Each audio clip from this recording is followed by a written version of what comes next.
बिन बाप की बहू ले आए हैं, इसकी माँ क्या चाल चलन चलाएगी।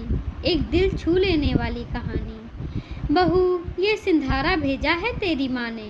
बताओ, पहला सिंधारा। अब इसे किसे दिखाएं, क्या बांटें। मम्मी जी, अब की बार माँ के कमरों का किराया आने में लेट हो गया, इसलिए थोड़ा हाथ टाइट था। अरे तो इन सब तीज त्योहारों की तैयारी क्या साथ के साथ होती है? थोड़ा बहुत पहले से करके रखना चाहिए था ना। सुनते हो, सिंधारा देख लो, बहू के मायके से आया है। सुन लिया सब? देखना क्या है, रख दो सब सामान उठाकर। लेकिन अड़ोसी पड़ोसी 10 दिन से बोल रहे हैं, वानी का पहला सिंधारा आएगा बहन जी, समधन के यहाँ की मिठाई ज़रूर खिलाना।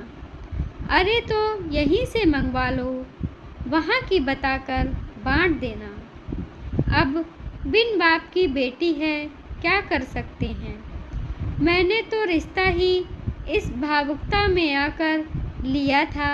चलो, बाप नहीं है, पता नहीं कौन कब रिश्ते को हाँ कहेगा, सो मैं ही हाँ कर देता हूँ।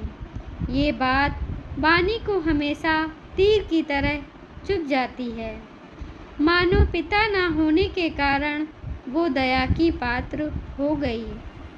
माँ ने किसी भी चीज़ की कोई कमी तो छोड़ी नहीं, ना पढ़ाने लिखाने में, ना शादी में।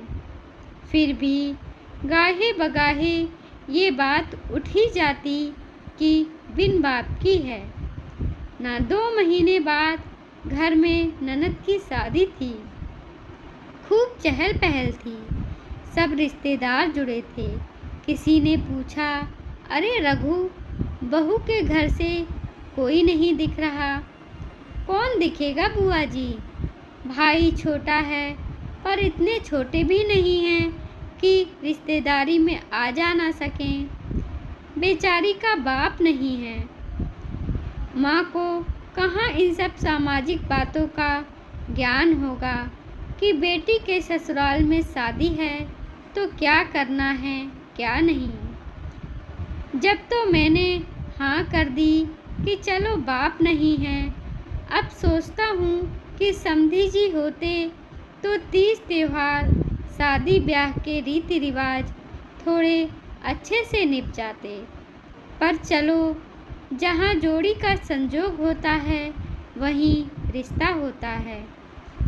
आज इतने लोगों के सामने फिर वही जख्म। वानी छलनी हो गई थी। तभी देखा दरवाजे पर छोटे भाई को लिए माँ खड़ी है। रघु और उसकी पत्नी ने भी देखा।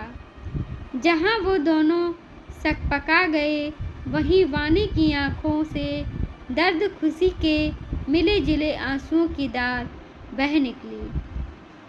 सुमन जी यानी वानी की मम्मी सधे हुए और आत्मविश्वास भरे कदमों से आगे बढ़ी। दोनों का अभिवादन किया। जैसे ही वानी को गले लगाया, वो फूट फूट कर रो पड़ी। अपने हृदय पर पत्थर रखकर उसे चुप कराया।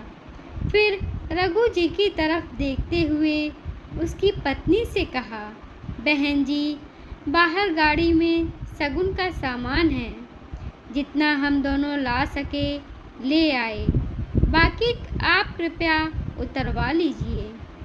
वो बोली, अरे इतना सब करने की क्या ज़रूरत थी बहन जी, ये तो बस ये चाहते थे कि बहू की तरफ से कोई भी सम्मिलित हो जाए ब्याह में।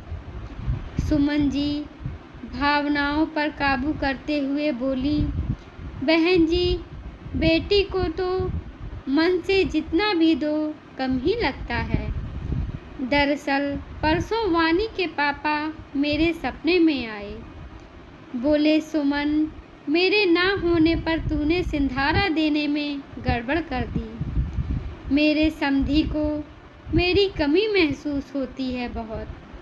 अब की कुछ गलती मत करना। रघु जी बहुत ही असहज होकर इधर उधर देखने लगे। वो वहाँ से हटने की सोच ही रहे थे कि सुमन जी बोली, भाई साहब, आपको हर बात में महसूस होता है कि वानी के पापा होते तो ये होता, ये वैसे होता। आप तो समझी हैं। सोचिए, उनकी बेटी को कितनी कमी महसूस होती होगी।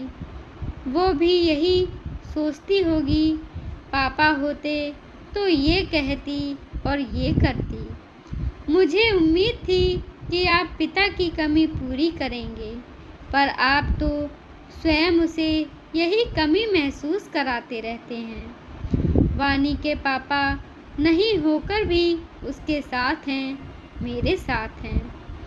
आपको कभी कोई शिकायत नहीं मिलेगी। फिर बेटी की तरफ घूमकर बोली, बेटा, कोई भी बात हो मुझे बोलना। तेरे पापा से डिस्कस करके ही कुछ करूँगी। जानती है ना, मेरी रूह में बसते हैं वो। उनका सशरीर सामने होना ज़रूरी नहीं। वानी फिर से माँ के गले लगी, पर इस बार खुश होकर, आत्मविश्वास के साथ।